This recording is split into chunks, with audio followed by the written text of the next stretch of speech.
Picture this, the 10th of November, 1444. You're 20 years old. You're a king. You rule two kingdoms, Poland and Hungary. And right now, in this exact moment, you're making the worst decision in European history. Ignoring the screams of your generals, you dig your spurs into the flanks of your white warhorse and lead 500 heavy knights in a mad, glorious dash across the marshland toward glory and death. Your target is the Sultan himself, Sultan Murad II. You can see him in the distance, standing on a burial mound, guarded by a wall of white-capped soldiers. You believe that if you cut off the head of the snake, the body will die. You believe you're about to become the next Alexander the Great. You believe God is on your side because a cardinal told you so. But as you thunder across the muddy field, armor clanking, heart pounding, you don't realize you're not charging toward victory. You're charging into a meat grinder. As you smash into the enemy lines, the trap snaps shut with mechanical precision. You aren't fighting panic-stricken conscripts or frightened peasants. You've just slammed headfirst into the Janissaries, the elite, psychologically conditioned, absolutely immovable wall of the Ottoman Empire. These aren't normal soldiers. They're slave warriors, raised from childhood to do exactly one thing: stand their ground and kill without hesitation or fear. In seconds, the deafening roar of early gunpowder weapons and massed archery drowns out your prayers. Your magnificent warhorse is hamstrung by a halberd and collapses beneath you, screaming. You're dragged from the saddle into the freezing Bulgarian mud. Your armor, which made you feel invincible, now makes you helpless, too heavy to stand, too slow to escape. And the last thing you see before the darkness comes isn't the glory of a crusade won or your name written in the annals of history. It's the flash of a Janissary scimitar arcing down through the November air to claim your royal head. This single impulsive charge, this one moment of youthful arrogance, didn't just kill a monarch. It ended the Battle of Varna in catastrophic defeat. It shattered the last great crusade. It left Europe wide open for Ottoman invasion, and it paved the road to Constantinople's fall 9 years later. But how did a massive Christian army, blessed by the Pope himself and led by tactical geniuses, end up being butchered in a Bulgarian swamp? How did the most powerful kingdoms in Europe lose to an empire that was supposedly on its knees? Before we dive into this insane story of broken promises, capitalist betrayal, and the death of medieval Christendom, do me a favor. If you're fascinated by the kind of history that sounds too crazy to be true, smash that like button right now. Subscribe to Maproom Battles, because we're about to explore one of the most devastating military disasters in European history. A battle that changed the world and that most people have never even heard of. Drop a comment telling me where you're watching from. It absolutely blows my mind that we can connect across the planet to discuss a 20-year-old king's fatal mistake from nearly 6 centuries ago. Now buckle up, because this story begins not with a war cry, but with a lie. To understand the blood on the battlefield, we must first understand the ink on the parchment.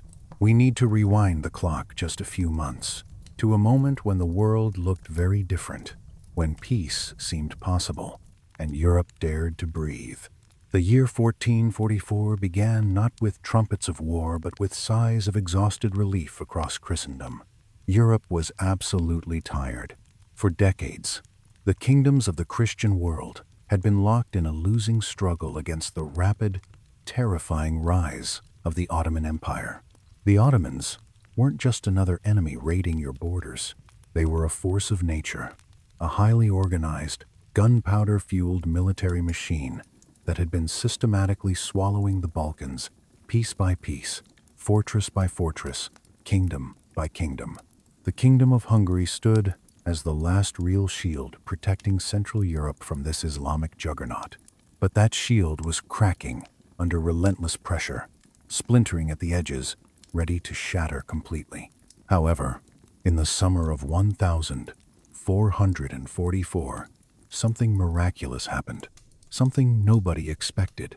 After a series of brutal but successful military campaigns led by the brilliant Hungarian warlord János Hunyadi, a man the Turks called the White Knight and genuinely feared Sultan Murad II, agreed to negotiate peace. This was extraordinary. Sultans didn't beg for truces. They dictated terms to the defeated. But Murad II was a complicated, unusual man. He was a warrior sultan who genuinely hated war. He was tired of the endless campaigning, exhausted by the constant court intrigue and backstabbing in his own palace, and he was grieving deeply for his favorite son who had recently died. Murad wanted something that most powerful men in history never want, something almost unthinkable for an Ottoman sultan at the height of his power. He wanted to retire. So in the Hungarian city of Szeged, a monumental treaty was carefully drafted. The terms were incredibly favorable to the Christians, almost suspiciously good. The Ottomans agreed to halt their expansion completely, to return substantial lost territories, and to maintain an ironclad truce for 10 full years. It was everything Europe had been desperately praying for. Victory without further bloodshed. Security without more dead sons. To seal this deal with absolute solemnity, a sacred ceremony took place that should have bound both sides forever. King Władysław III of Poland and Hungary, a 20-year-old monarch ruling 2 kingdoms, placed his royal hand on the Holy Bible and swore an oath before God Almighty that he would keep this peace. On the Ottoman side, the envoys placed their hands on the Quran and swore by Allah. It was done, witnessed, sealed with the most sacred oaths both civilizations could offer. The border was secure. The wars were supposedly over. Sultan Murad II was so genuinely relieved, so desperate for peace, that he actually followed through on his radical desire to quit the throne. He formally abdicated, handing the entire Ottoman Empire over to his 12-year-old son, Mehmed II, the boy who would later become Mehmed the Conqueror and change world history, but who was, then, just an inexperienced, arrogant child playing with power far too great for his young shoulders. Murad packed his personal belongings, left the capital, and traveled to the beautiful gardens of Manisa in Anatolia. There he planned to spend his remaining years drinking wine, reading Persian philosophy, discussing poetry with scholars, and enjoying a peaceful garden, completely free of bloodshed and political intrigue. He believed in the word of a Christian king. He believed the oath sworn on the Bible was absolutely binding. But he forgot to account for one extremely dangerous man who was about to destroy everything. Enter Cardinal Julian Cesarini. This man is crucial to understanding the disaster that follows. Cesarini was the papal legate, essentially the Pope's personal representative and enforcer in Eastern Europe. He was a man of intense intellect, burning charisma, and absolutely terrifying religious conviction bordering on fanaticism. When he looked at the Peace of Szeged, when he read the terms of the treaty, he didn't see a hard-won victory or a chance for Christian kingdoms to recover their strength. He saw a wasted opportunity. He saw cowardice. To Cardinal Cesarini, making peace with the infidel Muslims when they appeared weak and vulnerable was not an act of wise mercy or political pragmatism. It was a sin against God himself. He looked at the strategic situation with cold calculation. He saw the Ottoman Empire temporarily distracted by a child sultan. He saw their battle-hardened armies resting, recovering, letting their guard down. He saw Constantinople still standing, but vulnerable, and he saw what he believed was a God-given chance to wipe the Ottomans off the map forever and potentially reclaim Jerusalem itself. Cesarini went to work on the young King Władysław with all his considerable skill at manipulation. And Władysław was the perfect target, impressionable, only 20 years old, pumped full of testosterone and burning religious fervor, desperate to live up to the legendary legacy of his royal ancestors and prove himself worthy of his 2 crowns. He looked at the peace treaty with its boring, unglamorous promises of stability. Then he looked at the cardinal, this representative of God on earth, standing before him with fire in his eyes. Cesarini whispered a theological concept into the young king's ear that remains one of the most controversial and dangerous religious arguments in all of military history. He told the king, with absolute conviction and careful reasoning, that an oath sworn to a non-Christian was completely null and void in the eyes of heaven. He argued passionately that God did not want this peace with Muslims. God wanted a crusade. God wanted the infidel destroyed. God wanted Christian warriors to finish what the failed crusades of previous centuries had started. This was the essence of what historians call the papal betrayal, a spiritual and legal loophole carefully designed to justify raw political ambition and military opportunism while maintaining a veneer of religious righteousness. Imagine the psychological pressure on this 20-year-old king. The voice of the Pope himself, speaking through Cesarini, tells you that your personal honor and your immortal soul require you to break your sworn word. Your generals, including the fierce and respected Janos Hunyadi, are divided and uncertain. Hunyadi knows the Turks better than anyone alive. He's fought them for years. He respects their military power and discipline. But even this hardened warrior is tempted by the apparent strategic vacuum left by Murad's retirement. The cold logic seemed sound and almost irresistible. The old wolf has voluntarily left the den. A puppy is sitting on the throne, playing sultan, and we have the element of total surprise.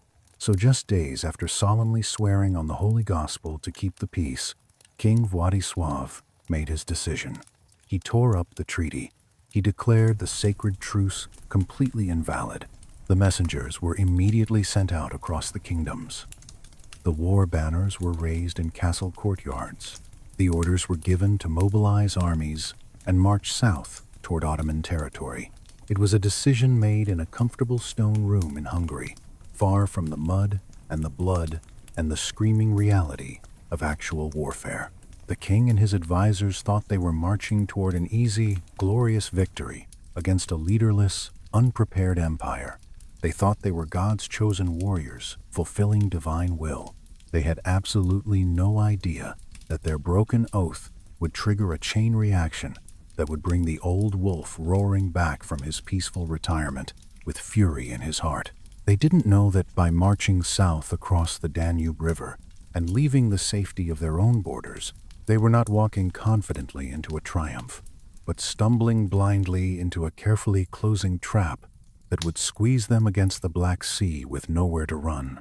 The crusade had officially begun, blessed by the Pope and cheered by the faithful across Europe, but it was built on a foundation of lies, broken promises, and theological gymnastics.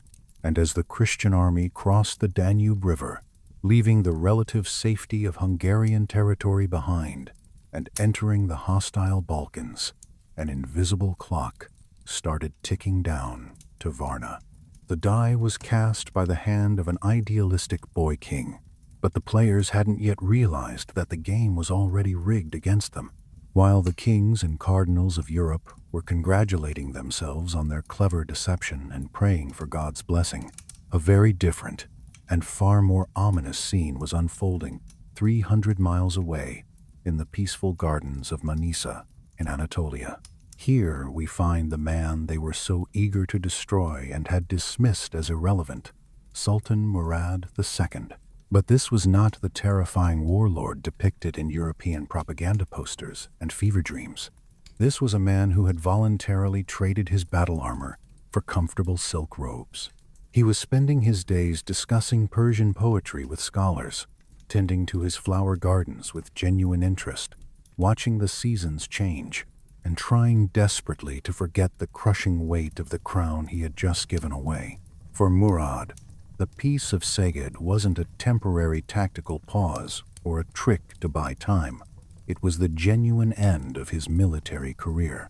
He had looked at his vast empire, assessed his enemies honestly, and decided with finality that he'd done enough killing for one lifetime. He had handed the keys to the supreme power of the Ottoman state to his son, Mehmed II. Now let's pause for a critical second and talk about young Mehmed, because this is important context. We know him today by his legendary title, Mehmed the Conqueror, the military genius who would eventually topple the walls of Constantinople in 1453 and end the thousand-year Byzantine Empire. But in 1444, he was absolutely not a conqueror. He was 12 years old, just 12. Imagine a 12-year-old boy, brilliant and well-educated, but arrogant and totally inexperienced, suddenly given absolute control over a military superpower, surrounded by ambitious viziers and jealous generals who saw him as weak. It was a political disaster waiting to explode. When urgent news of the broken treaty finally reached the Ottoman capital of Edirne, panic didn't just spread through the court. It detonated like a bomb. Reports flooded in. The Christian army was burning its way through Bulgaria unchecked, destroying Ottoman border garrisons, and moving fast toward the heartland. The Ottoman viziers and high-ranking ministers were absolutely terrified. They looked at the 12-year-old boy sitting nervously on the throne and knew with crushing certainty that if young Mehmed personally led the army against battle-hardened Christian knights, the Ottoman Empire would fall within weeks. The dynasty would end. Everything Murad had built would collapse. The Grand Vizier, Halil Pasha, immediately dispatched riders galloping at maximum speed to Manisa with a desperate, urgent message. "Come back. We need you. The empire is burning. Only you can save us."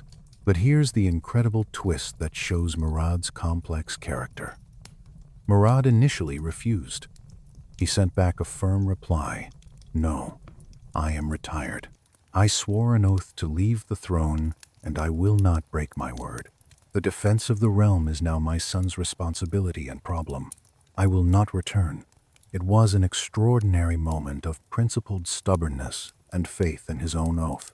The empire was genuinely burning at its edges, and the only man who could save it was sitting in a garden, refusing to return to work, insisting on his right to retirement. Back in the capital, 12-year-old Sultan Mehmed II suddenly realized with cold terror that he was completely in over his head. The enemy was closing in fast. His own generals were openly doubting his ability. His viziers were panicking. So this frightened boy did something that proved he already had a spark of political genius burning in him. He dictated a letter to his father that would go down in Ottoman history. It's one of the most famous passive-aggressive notes ever written by a child to a parent. He wrote with careful political calculation, "Father, if you are the Sultan, then come and lead your armies as Sultan.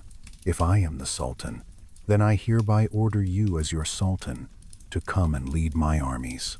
It was perfect checkmate. Murad II had no choice, no escape from this logical trap. He could not disobey a direct order from his own Sultan, even if that Sultan was his 12-year-old son.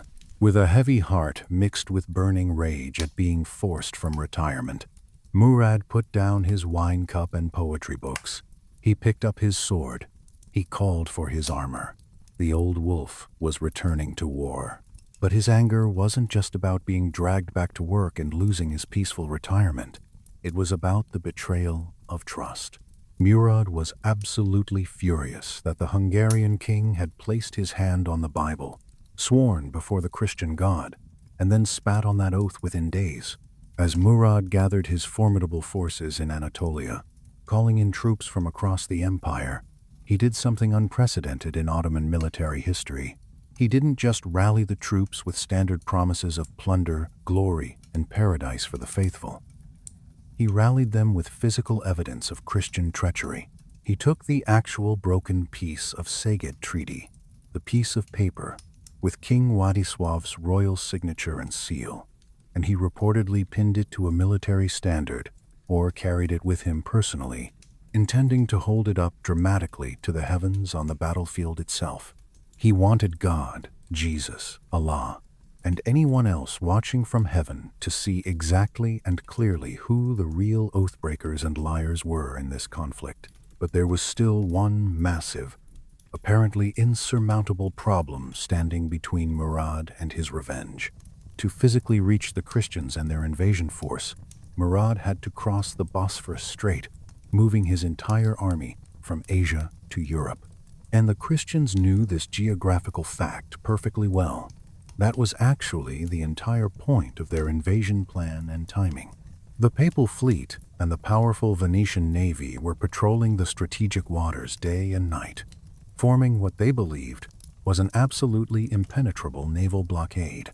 Murad had assembled an army of 60,000 battle-ready men, eager for revenge, but they were stuck on the wrong continent, separated from their enemy by a few miles of water they couldn't cross.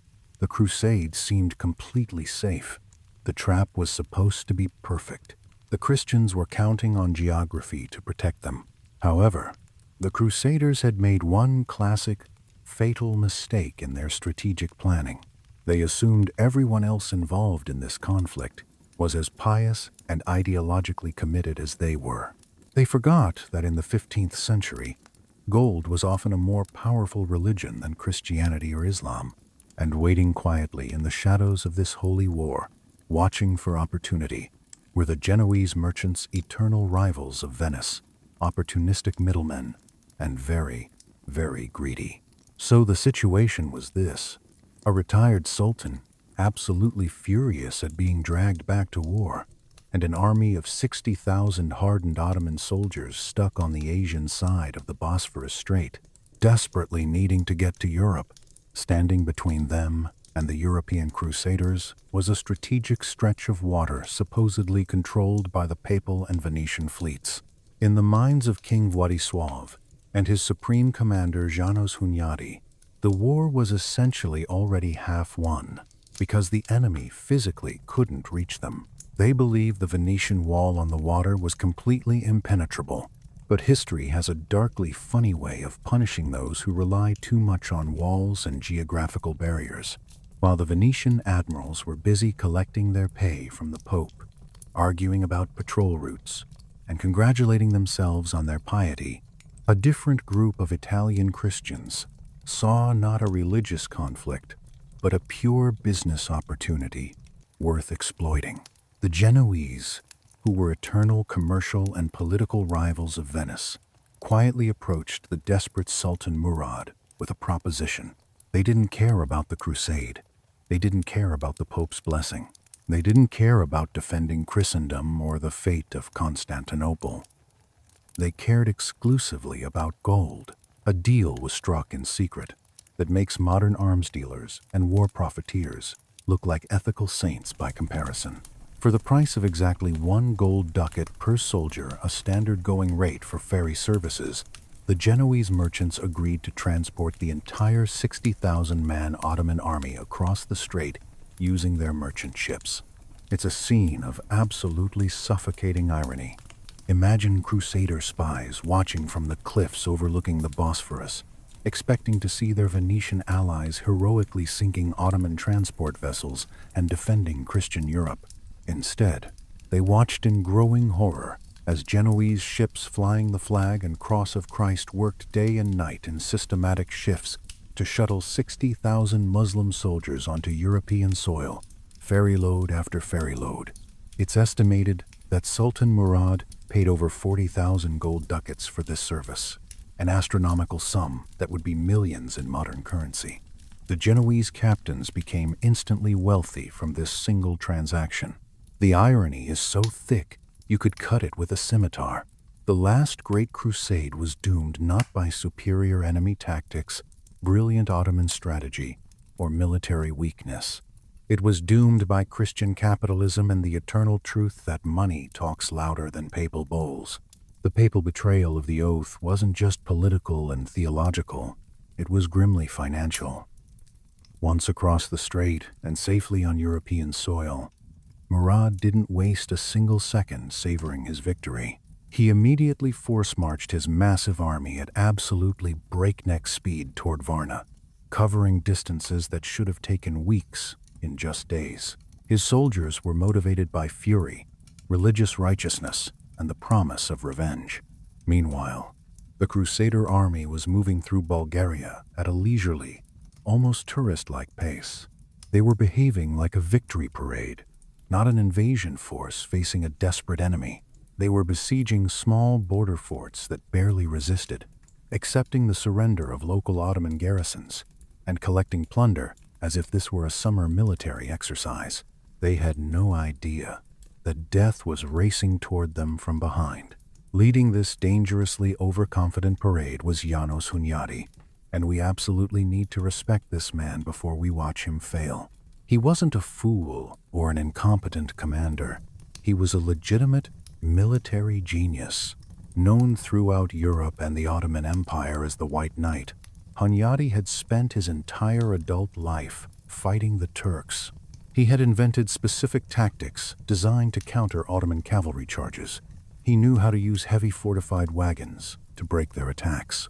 He knew how to bait their light skirmishing infantry into traps. He was the one man the Ottomans genuinely feared and respected. But even genius is completely useless if you're strategically blind. Hunyadi's scouts catastrophically failed him, or perhaps he was just too confident in the naval blockade he thought was protecting his rear. The first indication of disaster didn't come from scouts or spies. It came when the Crusader army reached the coastal city of Varna, with the Black Sea waves crashing against the shore, believing they were safe and ready to continue their victorious march. Imagine the precise moment when reality hit them like a physical blow. The Crusaders had set up their camp along the coast, perhaps planning their next easy conquest over dinner and wine. Then scouts came galloping into camp at full speed, their horses frothing at the mouth, bringing news that seemed physically impossible, news that made no strategic sense. The Sultan is here, not stuck in Asia, not trapped at the Bosphorus, not days away. Here, right here, just a few miles to the north, blocking the only road back home to Hungary and safety. And he hadn't brought a small suppression force or a defensive garrison. He had brought the entire imperial army, 60,000 professional soldiers, elite janissaries, massed cavalry, and artillery. The trap had closed with mechanical precision. The Crusaders realized with growing horror that they were now completely pinned against the geography. To their east was the Black Sea, no escape by water. To the west was Lake Varna and treacherous marshland, impossible for a large army. And to the north, sitting on high ground like a gathering thunderstorm, was Sultan Murad II, with 60,000 men, holding a broken treaty in one hand and a sword burning for revenge in the other. Panic began to ripple through the Crusader camp like a contagious disease. The numbers were absolutely terrifying when commanders did the math. The Crusaders had maybe 20 to 30,000 men total, a mixed force of heavy Polish cavalry, Hungarian nobility, various Balkan allies, and assorted mercenaries. The Ottomans outnumbered them nearly 2 to 1. Even worse, the tactical advantages of János Hunyadi's famous wagon fort tactics and cavalry mobility were severely limited by the narrow terrain between sea and marsh. King Władysław, the 20-year-old boy who had wanted glory and had broken a sacred oath to get it, suddenly looked very small and very young. The older, more experienced commanders strongly advised a defensive stance. "Let's use the fortified wagons," they urged. "Let's hold the line and wait. Maybe they'll starve before we do. Maybe reinforcements will come." But the atmosphere inside the command tent was electric with tension and barely suppressed panic. They were cornered rats, and cornered rats typically have only two choices: curl up defensively and die slowly, or bite back with everything they have and die gloriously. As the sun rose blood red over the Black Sea on the 10th of November, 1444, the two armies deployed for battle on the muddy plain. The wind was blowing in from the sea, cold and biting, carrying the smell of salt and coming death. The Ottomans methodically arranged themselves in their traditional tactical crescent formation, specifically designed to envelop and crush the enemy from multiple sides. In the center, like an immovable wall, stood the Janissaries, the elite slave soldier corps. Behind them, atop a large ancient burial mound dominating the landscape, stood Sultan Murad II himself. He personally planted the broken piece of Szeged Treaty into the earth like a battle standard, a flag of betrayal for all to see. The stage was perfectly set. The diplomatic talking was over. The praying was done. The dying was about to begin in massive quantities. The Battle of Varna didn't begin with a single heroic charge or a dramatic challenge. It began with a storm of arrows darkening the sky and the organized chaos of mass combat. The Ottoman strategy was classic, brutally effective, and refined over decades of conquest. Use their massive numerical advantage to envelop the smaller Christian army like a pair of giant crushing arms, squeezing from both sides. On the Ottoman wings were the Sipahis, the elite cavalry from both Anatolia and Rumelia. These weren't the heavy, tank-like armored knights of medieval Europe. They were fast, lightly armored horse archers and lancers, absolute masters of hit-and-run warfare and tactical harassment. Against them stood the flower of European medieval cavalry, Polish and Hungarian nobility, encased in expensive plate armor, riding massive war horses bred specifically for combat, looking like mobile statues of steel brought to terrifying life. But statues are slow and cumbersome, and the mud of the Varna plain was deep, sucking, and treacherous. As the Ottoman wings crashed with thunderous impact into the Christian flanks, absolute chaos erupted across the battlefield. On the Christian right flank, disaster struck almost immediately. The Bishop of Varad, a religious man who probably should have stayed in his church praying rather than commanding cavalry in combat, made a critical and fatal tactical error. Seeing a portion of the Ottoman left wing appear to retreat in disorder, he broke his defensive formation against all tactical sense. He impulsively ordered his men to chase the fleeing Turks, thinking he was pursuing a routed enemy. It was precisely what the experienced Turks wanted and expected. The retreat suddenly stopped. The fleeing Ottomans wheeled their horses around with practiced precision. The trap snapped shut with deadly efficiency, and the bishop's forces were suddenly surrounded on three sides and systematically butchered. This should have been the catastrophic end of the battle, right there. The right flank was collapsing into bloody chaos.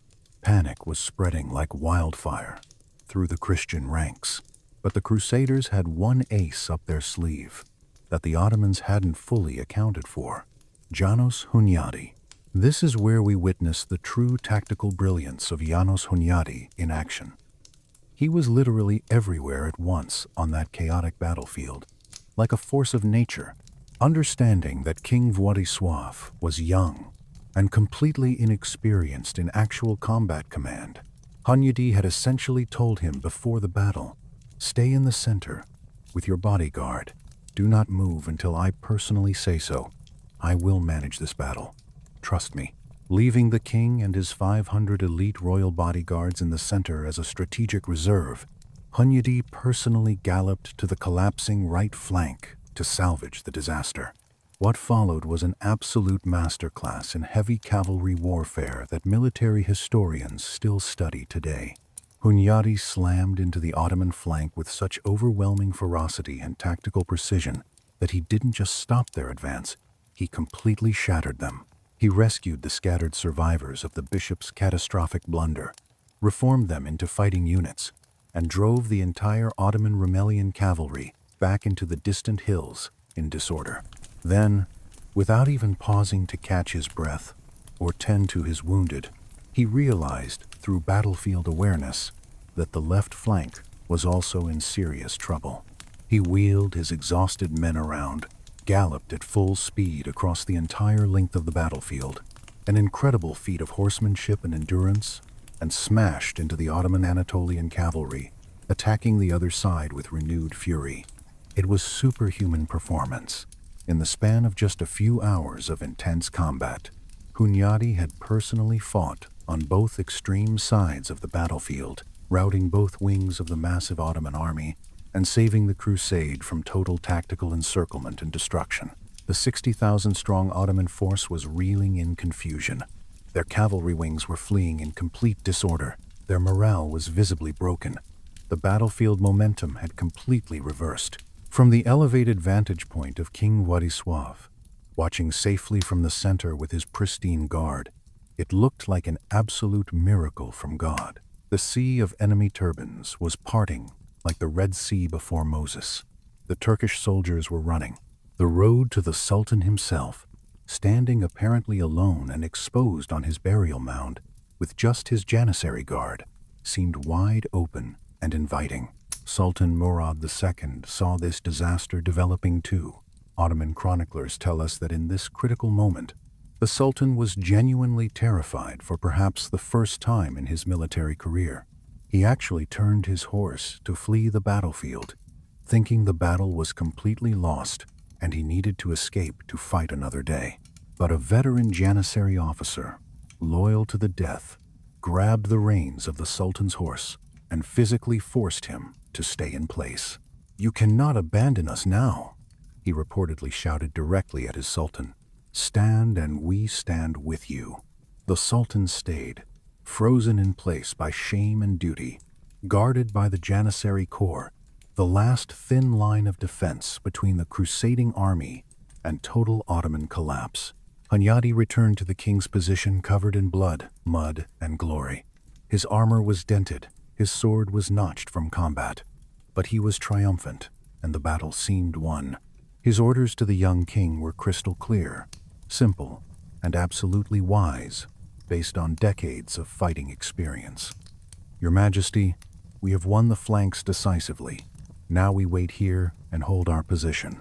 The Sultan is protected by the Janissaries, behind a field of defensive stakes and trenches. We do not charge them into prepared defenses. We let them break themselves against our shield wall when they attack. We have won. Be patient." It was the perfect military plan. It was the winning tactical play that would have secured victory and made Władysław a legendary king. But Hunyadi, in his tactical brilliance, made one fatal mistake in psychology. He underestimated the toxic ego and insecurity of a 20-year-old king who had just spent the entire battle watching his hired general get all the glory while he sat uselessly in the rear with his pristine guard. History is tragically full of moments where hard-won victory is snatched away by terrible luck or overwhelming enemy reinforcements. But at Varna, victory wasn't lost to fate. It was deliberately thrown away by catastrophically bad advice and youthful vanity. While Janos Hunyadi was busy on the flanks securing the impossible victory, a toxic and poisonous conversation was happening around the young king in the center. Władysław III was surrounded by his personal guard, young, hot-blooded Polish nobles who had spent the entire brutal battle doing absolutely nothing but watching Hunyadi win glory. They were jealous, frustrated, and whispering calculated poison directly into their king's insecure ear. "Look at Hunyadi," they said with false concern. "He's winning your battle for you. He's claiming your glory." When the bards sing songs of this day in the great halls, one advisor reportedly told him with manipulative cunning, "They will sing of the White Knight, Janos Hunyadi, not King Władysław. Your name will be a footnote. If you do not attack now, immediately, and destroy the Sultan yourself with your own hand, the glory will belong forever to a mere subject, a commoner. Charge now. Kill the Sultan personally. Become a legend like Alexander the Great. This is your moment." It was the oldest psychological trap in the book of human nature. Pure vanity mixed with insecurity. Władysław looked desperately across the muddy battlefield. He saw the Sultan standing apparently exposed on the burial mound in the distance. He saw both Ottoman wings broken and running. He did not see a carefully prepared trap with the empire's best soldiers. He saw a glittering trophy, a chance at immortal glory, his name in the history books forever. Ignoring Hunyadi's explicit, direct orders to hold the defensive line, the young king made his fatal decision. He drew his royal sword. He didn't signal the whole army to advance in coordinated attack. He didn't wait for proper infantry support or reconnaissance. He simply took his 500 personal heavy knights, his pristine royal bodyguard, and charged straight down the center of the battlefield toward the Sultan, leaving the rest of the army behind in confusion. It must have looked absolutely magnificent in that moment. 500 elite armored knights thundering across the plain in perfect formation, colorful banners snapping dramatically in the wind, aiming like a steel spear point directly at the heart of the Ottoman Empire. The ground shook. The sound was like rolling thunder. It looked like divine judgment made manifest.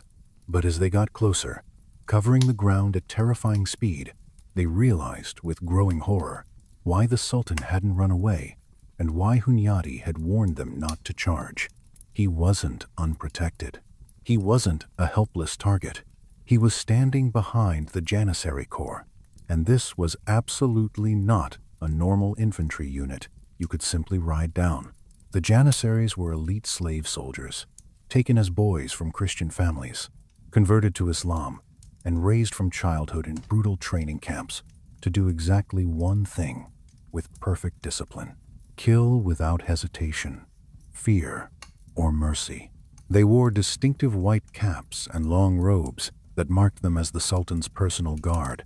They had never broken in battle. Never.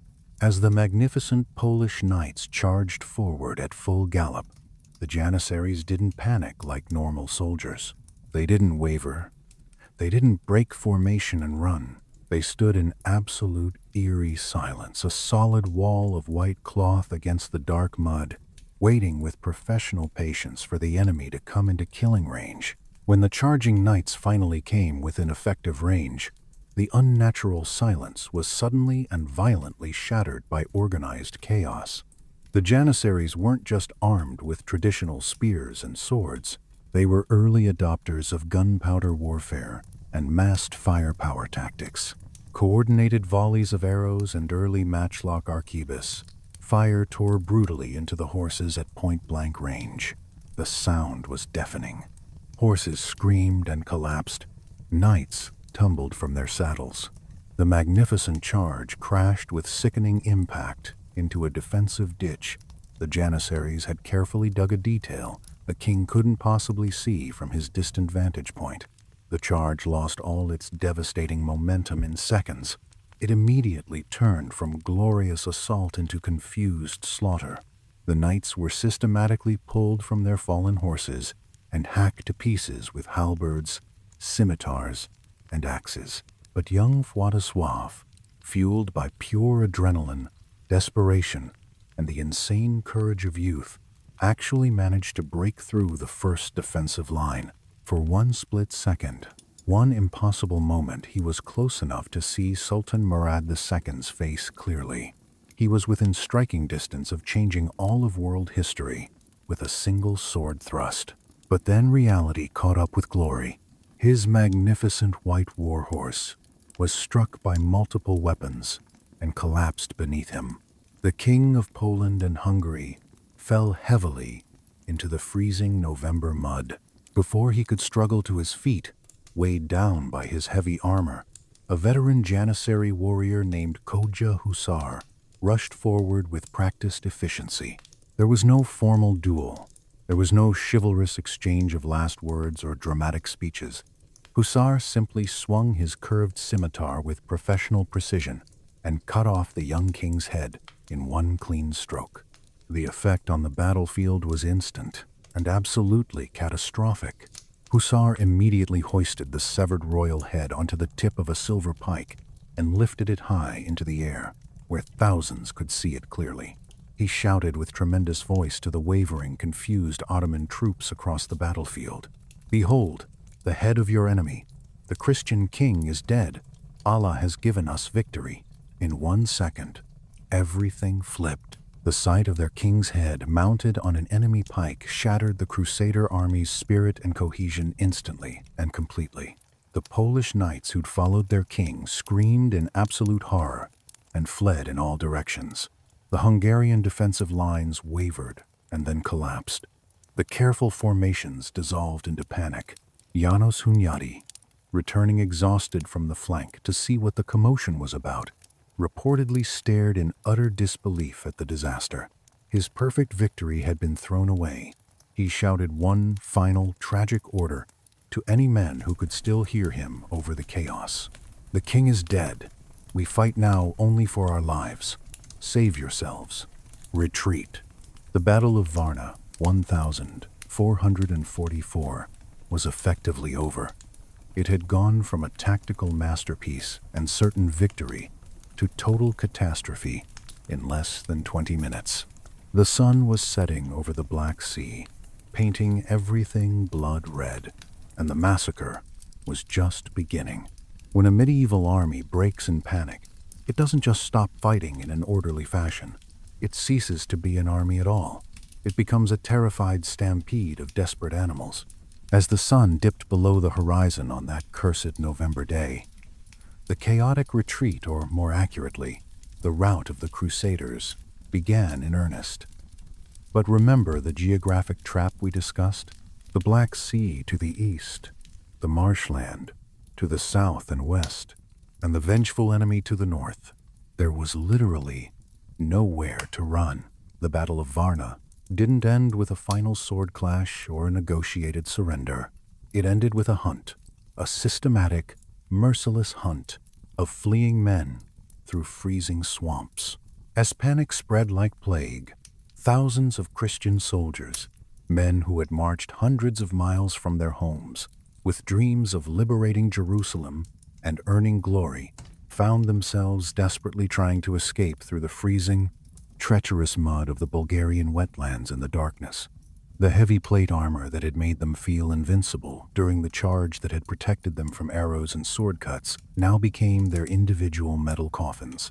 Knights slipped from their saddles into the marsh and drowned in mere inches of water, too heavy in their armor to stand back up, flailing helplessly as the mud sucked them down.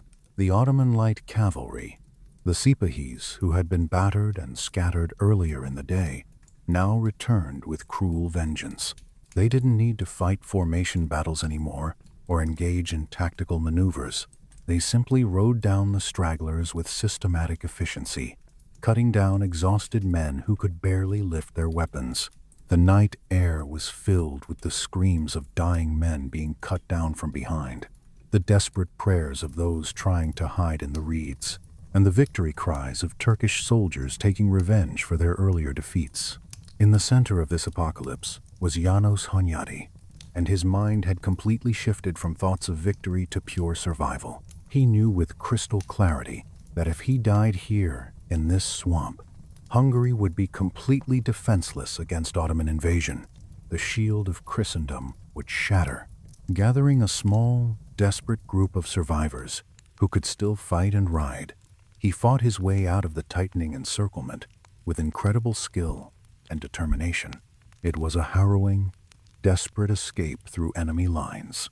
Legends say he personally had to cut his way through multiple lines of looters and furious janissaries seeking revenge.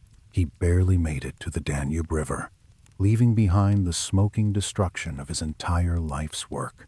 Back on the main battlefield, the Crusaders' fortified camp, the Wagenburg, or Wagon Fort, was the last pocket of organized resistance. The infantry who hadn't fled or died huddled behind their defensive wagons, hoping desperately for mercy from the victorious enemy. There was none. The Ottomans stormed the camp methodically the next morning after regrouping. It wasn't a battle or even a fight. It was a systematic execution of trapped men. When the sun rose blood red on the 11th of November, 1444, the true scale of the disaster became visible to all. The muddy field was literally carpeted with thousands of bodies, Christian and Muslim, mixed together in death. It's estimated that 15,000 to 20,000 men lay dead or dying. But this wasn't a one-sided massacre. The Ottomans had suffered terribly too from Hunyadi's devastating flank attacks. Their own casualties were so heavy, so numerous, that for 3 full days after the battle, Sultan Murad II genuinely didn't know if he had truly won or if it was a Pyrrhic victory that would destroy his empire. There's a haunting story recorded carefully by Ottoman chroniclers about the morning after the slaughter. Sultan Murad II walked slowly across the battlefield, stepping carefully over the tangled, bloody bodies of friend and foe mixed together. He eventually came to the exact spot where King Wadiswa had fallen and been killed. The young king's severed head was already gone, on its way to be preserved in honey as a grisly trophy to be displayed in the Ottoman capital as proof of victory. But his body remained where it had fallen, stripped of all its royal armor by looters, looking like any other dead boy lying in the mud, young, pale, and wasted. An Ottoman advisor congratulated the Sultan enthusiastically on his glorious victory over the infidel crusaders. Murad reportedly looked at the apocalyptic carnage spread across the field, slowly shook his head, and said something profound. "May Allah never grant such a victory to my enemies." He wasn't boasting or being falsely modest. He was genuinely traumatized by the cost. He had lost thousands upon thousands of his best men, his most experienced soldiers. He'd watched the flower of his army wither and die. The victory was decisive, yes, and it had saved the empire, but the cost was astronomical and deeply personal. However, the political result was absolutely clear and world-changing. The head of Władysław III was taken on a grotesque victory tour. It was paraded through the major cities of the Ottoman Empire, displayed in markets and squares as proof that Christian kings were mortal and could be defeated. Eventually, it was taken with ceremony to the old Ottoman capital of Bursa and displayed there. The propaganda message was crystal clear and broadcast to the entire world. The crusade is dead and will not return. The kings of Europe are mortal men, not divinely protected, and the House of Osman is here to stay forever. For the survivors like Hunyadi, the nightmare wasn't even over when they reached friendly territory. As he fled desperately through Wallachia trying to get home to Hungary, he was actually captured and imprisoned, not by the Turks he'd spent his life fighting, but by Vlad Dracul, Dracula's father, the very Wallachian ruler, who had explicitly warned them not to launch this doomed crusade. Vlad held Hunyadi for ransom, essentially saying, "I told you so," and profiting from European stupidity. It was a humiliating end to a humiliating campaign. But while the surviving Europeans were busy blaming each other and arguing about who was responsible for the disaster, the real winner of Varna was quietly watching and learning from the sidelines. The young Mehmed II, the 12-year-old boy who had been pushed aside by his returning father, had watched his father crush the Christians with overwhelming force. He learned an absolutely crucial lesson that day that would change world history. The West is not invincible. They're divided by petty rivalries. They're arrogant and make fatal mistakes, and they can be beaten by superior organization and discipline. 9 years later, that observant boy would use all the lessons of Varna to march confidently on the ultimate prize, Constantinople itself. In the days and weeks following the slaughter, a strange and haunting silence fell over the royal courts of Europe like a funeral shroud. The messengers who brought the terrible news of Varna back to their kingdoms didn't just bring reports of a military defeat. They brought a profound crisis of faith that shook Christendom to its foundations.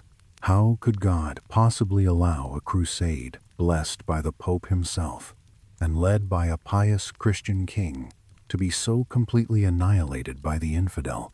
The theological loophole that Cardinal Cesarini had used so cleverly that sacred oaths to non-Christians didn't matter in God's eyes had backfired spectacularly.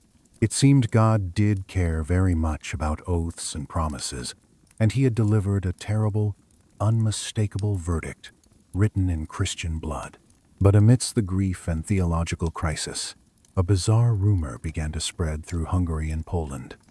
Survivors trickling back home reported something confusing and impossible. Nobody could definitively find the king's body to give it proper royal burial. Yes, the Ottomans had a severed head in a jar of honey that they claimed was Władysław's, but was it really him? Doubts emerged. The head was reportedly blonde and fair. The king was known to have darker hair. The armor had been stripped by looters. There were no surviving witnesses from the inner circle of death who could confirm with absolute certainty that it was the king's head. This uncertainty gave birth to one of the most fascinating conspiracy theories of the entire Middle Ages. People desperately refused to believe their young hero was dead. Legends sprang up that Wadiswa had somehow survived the charge, escaped the battlefield in the confusion and darkness, and fled into voluntary exile to do penance for his terrible sin of breaking the sacred oath to God. The most famous version of this persistent legend claims he traveled all the way to the Portuguese island of Madeira, living out the rest of his days as a mysterious hermit known as Henrique Alemão Henry the German. While historians are 99% certain Władysław died in the mud at Varna, the persistence of this ghost story shows us the deep psychological trauma of the event. Europe simply couldn't accept that their golden boy king had been so easily butchered. They needed a ghost story, a legend of redemption, to cope with the brutal reality. But while peasants whispered about ghost kings in taverns, the politicians and rulers faced a terrifying new reality they couldn't escape. The Battle of Varna, 1444, had shattered the crusading spirit once and for all.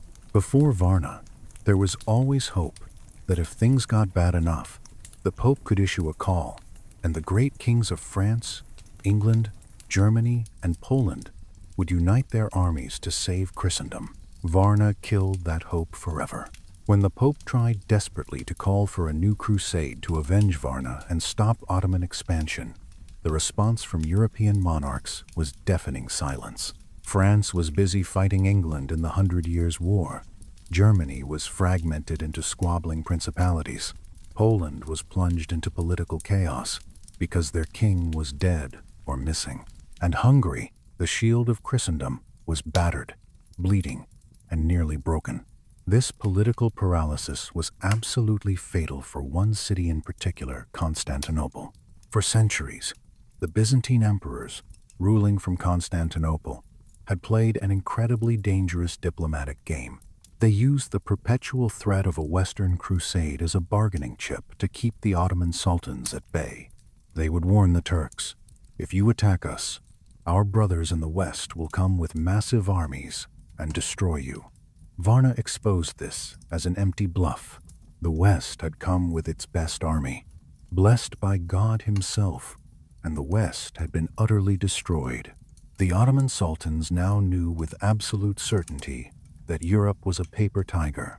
They knew that no matter how much the Pope screamed and threatened, no army was actually coming to save the Byzantines. The psychological wall, protecting Constantinople, had collapsed 9 full years before the physical walls would fall. The victory at Varna solidified the power of the Janissary Corps and validated the aggressive Ottoman military system. Internal critics who said Ottoman expansion was too fast or too risky were permanently silenced. So, as the dust settled on the 1440s, the stage was perfectly set for the final act.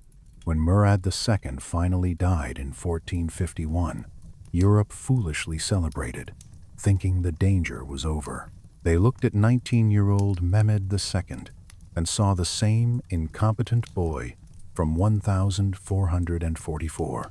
But that boy had grown into something cold and dangerous. In 1453, he marched on Constantinople. Inside the doomed city, Emperor Constantine XI looked west, scanning the horizon, praying for the dust clouds that would signal Hungarian reinforcements. But the horizon remained empty. Why? The answer lay in the graves at Varna. The destruction had been so severe, it took a generation to recover.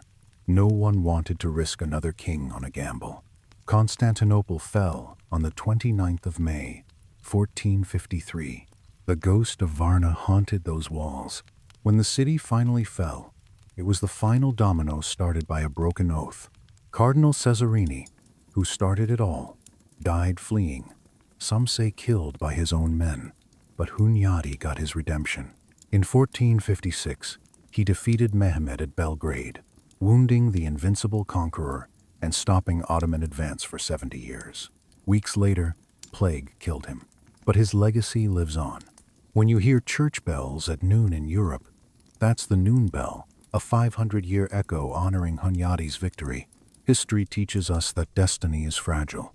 If Władysław had kept his oath, if the king hadn't charged, if Genoese hadn't sold passage, the world would be different. Varna wasn't just a battle. It was a crossroads. One path led to survival of medieval order. The other led to the modern world through blood and fire.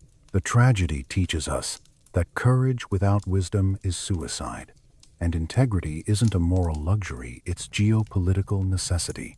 Today, Varna is a park with a symbolic mausoleum for the king without a grave. But the real monument isn't stone. It's 500 years of history. Every time you see Istanbul's skyline or hear noon bells, you're seeing echoes of that cold November day when the last crusade ended with a head on a pike. So what do you think? Was Cesarini right that promises to enemies don't count? Or was Varna divine punishment for treachery? If you were in Władysław's boots, would you have charged or held the line? Drop your thoughts below. I read every comment. If you enjoyed this deep dive, smash that like button and subscribe to Maproom Battles for more history that hits harder than a cannonball. Until next time, keep looking for truth in the shadows of the past.